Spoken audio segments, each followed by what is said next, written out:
Hello, everyone. I hope you guys are doing good. My name is Ghost of Red Seas, and today I am playing the last hours of the beta for Diablo 4. I had a really good time with this beta. I've done all three characters: the Barbarian, the Sorceress, and the Rogue. Two of them are max level, the Rogue isn't.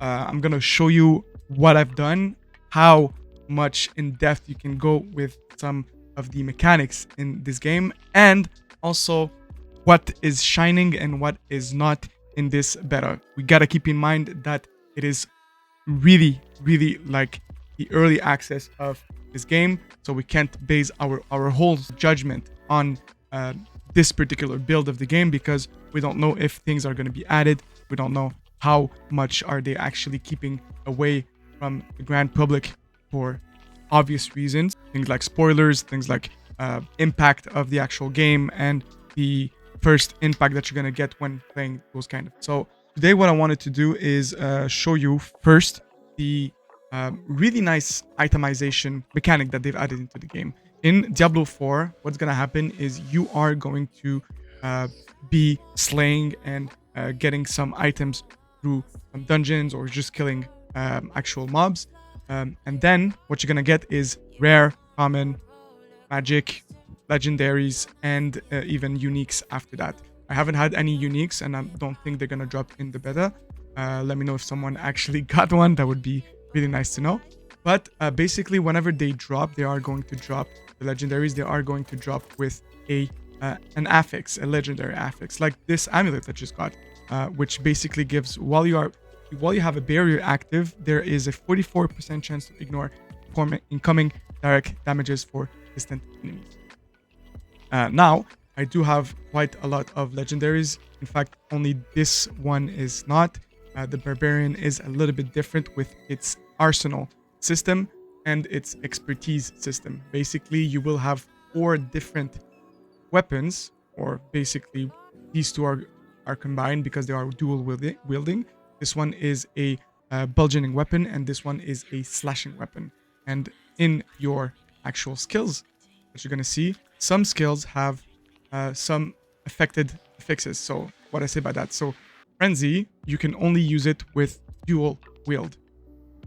For example, hammer of the ancient, you can only use it with the bludgeoning basically weapons. So as you can see here, you can also see it when you open up your skills.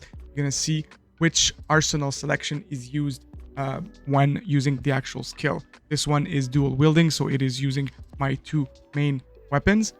This one is using the bludgeoning weapon, and this one is gonna using the slashing weapon. As you can see here, it says auto select. We are not really aware of what's gonna happen with the game, how effectively it's gonna be when it's gonna go out. Unfortunately, I cannot do the arsenal mastery or the Barbarian because it is out of bounds from the actual beta, so I won't be able to test that. But I do think that there's a lot of things that we haven't seen with the Barbarian yet. I have to say though that I've had the most fun with the Barb. It is very tactile.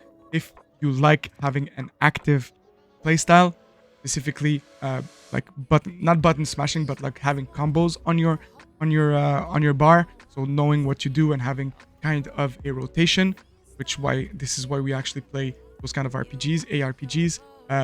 I think the Barbarian for now is really the one that shines the most, in my opinion. I've had some downfalls with the Rogue.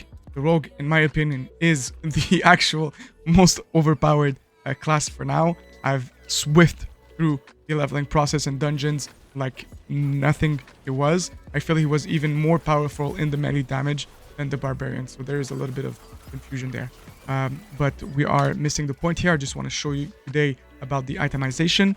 So this is basically a rare glove that just dropped. This one too, and this one too. These are pants. The pants in this game and other items, basically not only the pants, they will sometimes drop with +1 rank. That's basically the equivalent of +1 to skill in Diablo 2, where you will get a affected skill point to your skills. So even if you don't have it unlocked, you will have it because you have a +1. Like this case here with leap and charge, because I do have it right here on my pants. That being said, as you can see here, it says imprinted. Basic skills grant 25% damage reduction for 7.5 seconds. That means that this specific item, the pants, dropped as a rare item like this one here or this one here. As you can see here, it says +1 to rank charge. And what I've done is I took a legendary affix from another item and put it in this one. You will be able to do this by visiting the occultist in Kilvashad. So basically, he will be able to extract, imprint, and craft sigils. Salvage, and enchanting items. We weren't able to use them because there were some missing. Well, actually, for legendary items, I couldn't do it because I was missing Fiend Rose. I didn't know where to get them. But for rare items, you can basically change the affixes like the Enchantress in Diablo 3, which is kind of nice. So what can you do? Basically, when you have a legendary item that dropped, you can destroy it and take out its legendary affix, a little bit like the Kanai's cube back in Diablo 3. But this time, what's gonna happen is that it's gonna create an aspect. With that aspect, you'll be able to imprint it into another item or object that is not legendary, or maybe it is legendary. Let's take a look, see if it's actually doable. Let's put a legendary here, aspect, put an aspect here. So yeah, basically you could change the aspect of a legendary item that you have or that you like having its non-legendary affixes, basically. But you have to understand that once you are done with this, you can only do it once, because once an item is imprinted, like this one here, it says imprinted each time the core skill deals direct damage, you won't be able to extract it. So it's a one-time thing. If you have an aspect, you can extract it from a legendary item that is not imprinted, and you can imprint it into a legendary item, but you won't be able to extract it. That makes sense. So for an example, let's go here. Let's take this. Actually, this one is actually good because it gives +1 rank to all brawling skills. So let's extract something else and then put it into this one here. I really like this one, but since this one has a rank all brawling skills, which basically if you go here, you're gonna go in weapon mastery, brawling. So you see here, brawling skills, they're all gonna have a +1 when I actually put this. So if I put it on, I've been added a kick, and I had +2, +2, +2 instead of +1 earlier, which is kind of good. So let's go back to what we had here. I'm not gonna do it with this because it's kind of important, and this one too, I don't want to miss it. But let's do it with something like this here. I don't think it's imprinted. That's great. So if you go to the occultist, you extract legendary weapon, the legendary affix from the legendary item. You can extract it with a fee. Once it is extracted, it is going to be here in your aspect. Once again, you can go back here and then put a equipment that is yellow, and then you can use the specific aspect that you just took out. The aspect is also going to tell you which item is allowed, which item types. So you see here it says helm, chest, pants, and amulets. If you put it in an amulet, the power is increased by 50%. That is the blue number, the modifier. Always when you have a blue number, it means that there is a range that you can get from this actual item. I'm not sure if you do control, if you can see it.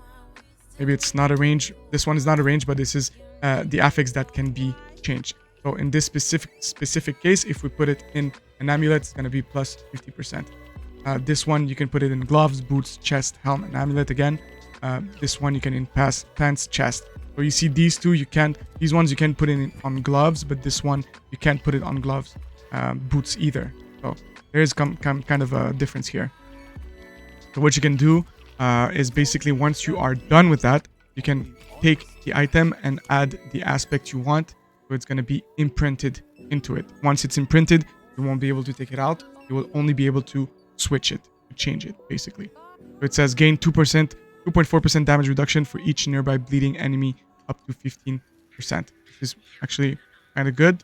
I like it because we can have a bleed build guide that's going to come a little bit later on the channel. But for now, I can imprint it, and it's basically going to change the item, which has now become legendary. Not bad. And you can change it after like that. So basically, let's say if I put it this now, I get another kick, but I lose 1 charge and 1 leap, but I get it right here on kick. If I put back this amulet, I'm gonna have all of them back because they also have a +1. So you can really mix and match. That's what I find really, really nice about itemization. One more thing. What I wanted to talk also about it is if you have another item, you can also, instead of using an aspect, is taking it from the aspects of the Codex of Power. So basically, Codex of Power, if you go in your map, you're going to have some dungeons here. I've done them all, basically, but dungeons sometimes will reward you with a Power of Codex aspect, and you will be able to imprint it into any item that is yellow. Bear in mind that it is class specific, so you have to use one that is specific to your class, like these ones here. After swapping weapons 6 times, gains 46 fortify, damaging an elite enemy, grants barrier absorbing up to 315 damage, 315 damage for 10 seconds. So this one is actually a good aspect because we've seen earlier something with barrier like this. While you have a barrier active, there is a 44% chance to ignore incoming direct damage from distant enemies. So if you pair, let's say, this aspect of the protector into the actual item here, which is the pants, so we can do it now. Let's do it for now. So these pants don't now have a barrier absorbing up to 315% damage, for 10 seconds. And if you pair it with this one here, we're gonna have a barrier active, and there's a 44% chance to ignore incoming direct damage from distant enemies while the barrier is up. So this is kind of a good synergy. So this is how you mix and match your legendaries for now in the beta. I really like the concept. It's not completely complex, but it is quite good enough for, you know, simple come in, go out, and use your builds as you were. My name is Ghost of Red Seas. I will be doing a lot of guides in this manner. I've played the beta for about maybe 60 hours in the past 3 days. It is very nice. I like it so much so far. Sorry. What are my biggest concerns is really what's gonna happen next. I like the first act. It is okay. Sometimes the story goes really fast, but again, maybe it's just the beta. We don't have all the answers. I don't think they want to spoil us everything with the Act 1. Maybe it's gonna be different. We don't know.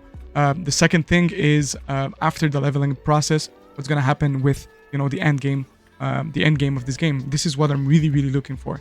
So far, I've had a really great progression with the Barbarian. I love actually playing him because it's really tactile. There's a lot of different combinations, and the builds are actually also great. You can keyword search. This is great. Never done before in Diablo games. You can basically choose, let's say, if you want to build yourself a bleeding build, you can go here, choose the bleeding ones, and they are going to be highlighted basically for you, so you know which ones are going to be creating some bleeding.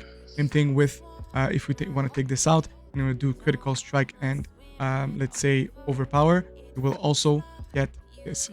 If you want to check this out, must contain all selected words now, but all of them are going to be highlighted, which is also a very good thing.